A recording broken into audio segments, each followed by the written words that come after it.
Hello guys! Hello Libra!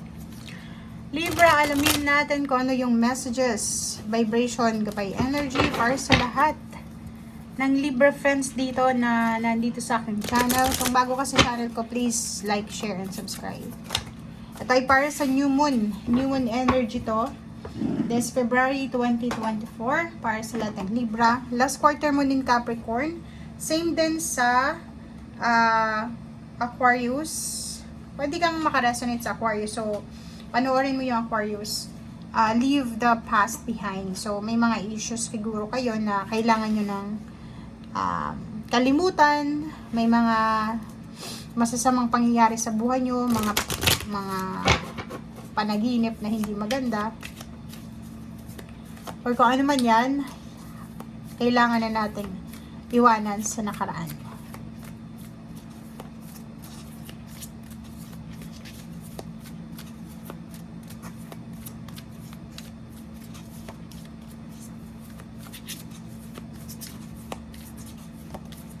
Okay. Mirror. Ganun din eh. Okay, panoorin mo na lang guys yung Aquarius regarding dito, 'di ba? Kasi same din naman eh.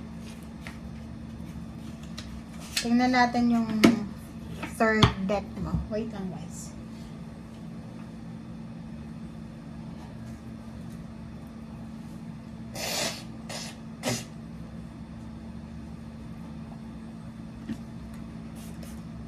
Wait lang guys. Okay, so etong baraha mo na to, same din naman sa Aquarius, Libra. Panoorin mo yung Aquarius regarding this one. Okay. Okay, so yun. If ever yun, ulitin natin.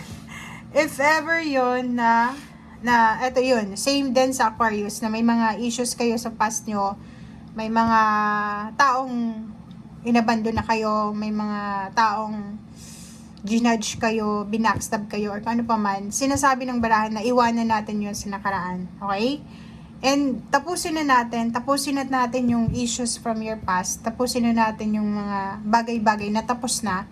Kasi hindi mo ma-welcome yung new beginnings niyan, yung parating kung nakafocus ka sa nakaraan, 'di ba? So, bigyan natin ng space yung parating. And alisin na natin yung mga kinikimkim nating galit, hinanakit, o yung mga stressful na thoughts, energy sa buhay natin. Kasi hindi na yun makakabuti sa'yo. Etong Six of Swords, sinasabi na kung gusto mong makaalis sa lugar na hindi ka na masaya, sa lugar na toxic, sa lugar na feeling mo stagnant, yun ang gawin mo. Kailangan mo nang iwanan, 'di ba? It's a double confirmation na kailangan mong umalis from maingay na lugar, maingay na situation or relationship, maingay na trabaho. Tapusin mo na siya and then move ka sa kung saan mo man gustong pumunta.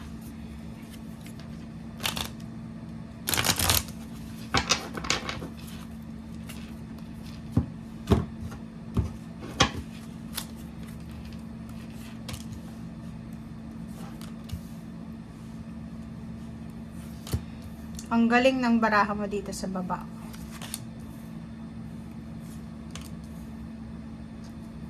O, diba? Libra. Ang galing. Summarize. Oh. Kung makikita mo dito, tingnan mo. Etong pinakagilid niya, dalawa, is yin and yang stability ng focus, strength, determination, and confidence, parang ganun, and straightforward energy.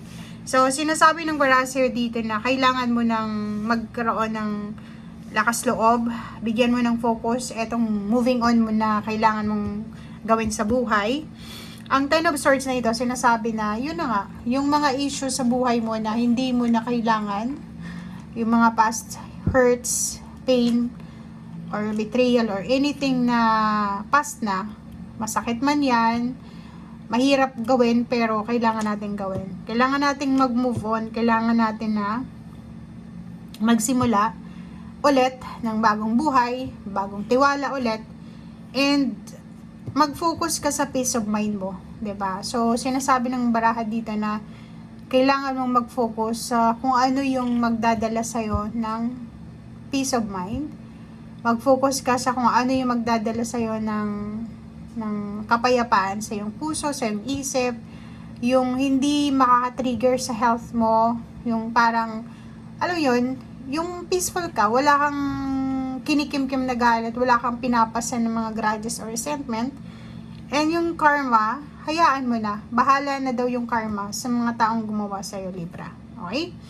Dito naman, may 7 of wheels ka. So, nakikita natin na if ever naghihintay ka ng pera, naghihintay ka ng cash out, payouts, or pwedeng sweldo, bonuses, or umutang ka sa bangko, sinasabi ng barahan na be patient. Kasi parating to kung talagang para sa'yo. 9 of Cups, sinasabi ng barahan na yun, wag tayong masyadong mag-focus sa negativity kasi may mga parating.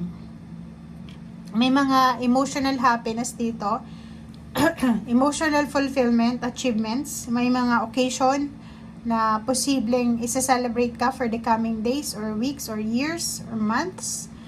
So, ang sinasabi ng baraha dito na instead na mag-focus tayo sa wala sa buhay natin or yung mga nagkukos ng pain and heartache sa buhay natin, mag-focus tayo doon sa parating, sa good news. Mag-focus tayo doon sa mga magagandang pangyayari na pwedeng magbigay saya sa buhay nyo.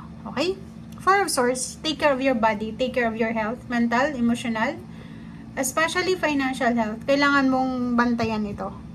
And kung nag-aalala ka para sa ginawa sa yung hindi maganda ng mga tao sa paligid mo, andito yung karmic justice eh.